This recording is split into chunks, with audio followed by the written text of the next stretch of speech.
Oke pendeta, pertanyaan selanjutnya dari El Sihaan. Nah dia mau bertanya seperti ini. Saya mau bertanya pendeta, tolong jelaskan maksud dari Wahyu 12 ayatnya yang ke-15. Oke, kita Wahyu bacakan. 12 ayat 15. Silakan. Nah, ayatnya berbunyi seperti ini. Lalu ular itu menyemburkan dari mulutnya air sebesar sungai ke arah perempuan itu, supaya ia dihanyutkan sungai itu. Silakan pendeta. Terima kasih untuk pertanyaan ini. Wahyu pasal yang ke-12 menceritakan garis besar bagaimana sepak terjang setan menyerang umat-umat Tuhan.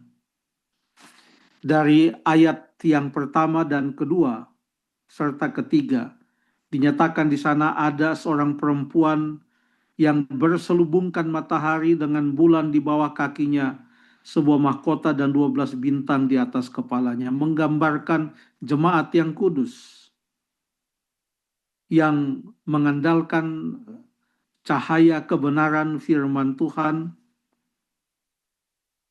dan menerima pekabaran Injil yang disampaikan oleh para rasul. Inilah jemaat Kristus.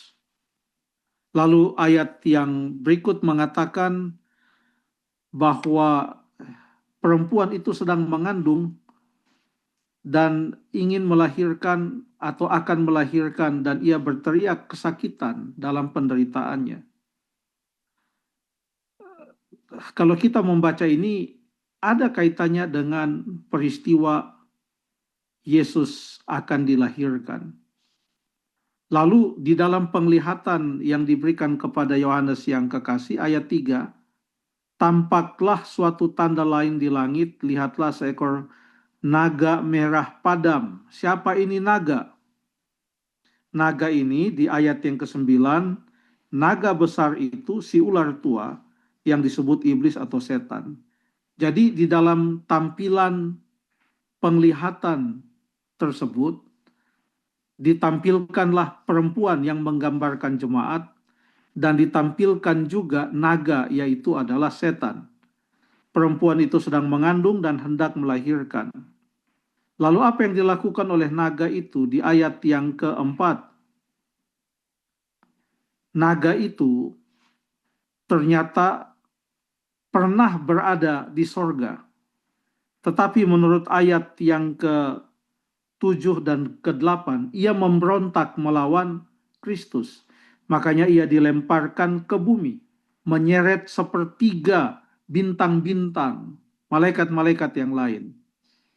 Apa yang dia lakukan melihat perempuan yang sedang mengandung itu? Ayat yang keempat selanjutnya mengatakan, naga itu berdiri di hadapan perempuan itu yang hendak melahirkan itu untuk menelan anaknya, untuk membinasakan anak laki-laki itu segera sesudah perempuan itu melahirkannya. Apakah naga itu berhasil melenyapkan anak laki-laki tersebut, yaitu adalah Yesus Kristus? Ayat yang kelima, maka ia melahirkan seorang anak laki-laki, yaitu perempuan itu melahirkan seorang anak laki-laki. Tiba-tiba anaknya itu dirampas dan dibawa lari kepada Allah dan ke taktanya. Ini hanya singkat cerita saja, tetapi bisa dilihat penjabarannya di dalam kitab Injil. Mulai dari kelahiran Yesus sampai ia naik ke sorga. Walaupun ia disalibkan, tetapi ia boleh mengalahkan maut. Ia bangkit dari antara orang mati, dari kematian, dan ia naik ke sorga. Apakah sampai di situ saja pertikaian yang dilakukan oleh setan terhadap Kristus? Oh tidak. Apa yang terjadi adalah ayat yang ke-6. Perempuan itu lari ke padang gurun, di mana telah disediakan suatu tempat baginya oleh Allah, supaya dipelihara di situ 1260 hari lamanya. Akan tetapi naga itu tidak berhenti sampai di sana. Kalau kita baca terus di dalam ayat yang ke-13, ketika naga itu sadar bahwa ia telah dilemparkan di atas bumi, ia memburu perempuan yang melahirkan anak laki-laki itu. Ini menggambarkan jemaat, bukan hanya berbicara tentang Maria, ibu Yesus, yang melahirkan Yesus. Ini adalah jemaat. Dan kalau setan tidak berhasil melenyapkan Yesus, sekalipun Yesus disalibkan, tapi ia bangkit kembali dan naik ke sorga, setan tidak bisa melenyapkan Yesus. Sasaran setan selanjutnya adalah jemaat Yesus, jemaat yang didirikan di atas Yesus Kristus sebagai batu penjuru tersebut. Dan di dalam kitab Kisah Para Rasul, setelah kenaikan Yesus, penganiayaan terjadi. Bukan hanya itu saja, di abad pertengahan yang digambarkan dalam Alkitab di pasal 12 ayat yang ke-6, 1260 hari lamanya, yaitu 1260 tahun di dalam nubuatan. Di abad pertengahan, kurang lebih mulai dari abad yang ke-6 sampai abad yang ke-18, itu masa-masa di mana gereja Tuhan dianiaya, dan itu digambarkan di dalam Alkitab. Apa yang dilakukan? Ayat yang ke-14 dikatakan, kepada perempuan itu diberikan kedua sayap dari burung nasar yang besar. Sesudah ia terbang ke tempatnya di padang gurun, di mana ia dipelihara jauh dari tempat ular itu. Jadi ia dipelihara di mana? Di padang gurun katanya. Suatu tempat yang masih belum banyak orangnya. Selama 1 masa, 2 masa, dan setengah masa, kata ayat 14, yang identik dengan 1260 hari atau 1260 tahun. Tidak sampai di sana. Ular itu menyemburkan dari mulutnya air sebesar sungai ke arah perempuan itu supaya ia dihanyutkan. Tetap naga itu atau setan berusaha melenyapkan gereja Tuhan. Jadi inilah ayat yang ditanyakan. Apa yang dimaksudkan dengan menyemburkan dari mulutnya air sebesar sungai ke arah perempuan itu supaya ia dihanyutkan? Ada 2 hal. Yang pertama, ini menggambarkan bagaimana naga itu menyerang umat Tuhan melalui ajaran-ajaran palsu. Di dalam kitab Wahyu, pasal kedua, pasal yang ketiga, disebutkan di sana ada ajaran dari Isabel, perempuan yang murtad itu. Ada juga ajaran dari Bileam. Ada juga ajaran dari Nikolaus. Berbagai macam ajaran palsu digambarkan dalam kitab Wahyu. Untuk apa ajaran palsu itu?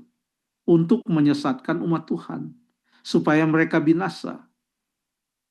Itulah yang digambarkan dengan air yang disemburkan dari mulut ular tersebut. Di Wahyu pasal 12 ayat yang ke-15. Apalagi yang digambarkan oleh air yang disemburkan dari mulut ular tersebut. Ini menggambarkan penganiayaan yang dilakukan oleh setan melalui agen-agennya di masa abad pertengahan, di mana umat-umat Kristen dianiaya di tanah Eropa. Kemana mereka pergi? Mereka pergi ke suatu tempat yang belum banyak penduduknya, dan itu digambarkan di dalam ayat yang ke-16, Wahyu 12. Bumi datang menolong perempuan itu, membuka mulutnya, menelan sungai itu, dan yang disemburkan naga itu dari mulutnya. Siapa ini bumi? Bumi di dalam kitab Wahyu menggambarkan tempat yang belum banyak penduduknya. Kalau air yang banyak itu menggambarkan penduduk yang masih banyak. Dari mana kita bisa lihat itu? Buka di Wahyu pasal yang ke-17. Ayat yang ke-15 mengatakan, semua air yang telah kau lihat. Wahyu 17 ayat 15. Semua air yang telah kau lihat adalah bangsa-bangsa dan rakyat yang banyak. Jadi kalau air yang banyak, laut itu menggambarkan bangsa-bangsa yang banyak, maka bumi itu menggambarkan suatu wilayah yang belum banyak bangsa tinggal di sana. Disitulah orang-orang Kristen melarikan diri dari Eropa pada saat penganiayaan terjadi. Dan mereka mendapatkan suatu tempat di mana mereka bebas berbakti. Itulah yang dimaksudkan dengan Wahyu pasal yang ke-12 ayat yang ke-15. Kisahnya masih terus berlanjut. Karena setelah periode abad kegelapan pertengahan itu, maka ada episode selanjutnya bagaimana usaha setan melenyapkan umat-umat Tuhan. Tapi karena itu tidak ditanyakan, kita tidak bahas sekarang. Tapi itulah yang dimaksudkan dalam Wahyu pasal 12 ayat yang ke-15. Terima kasih.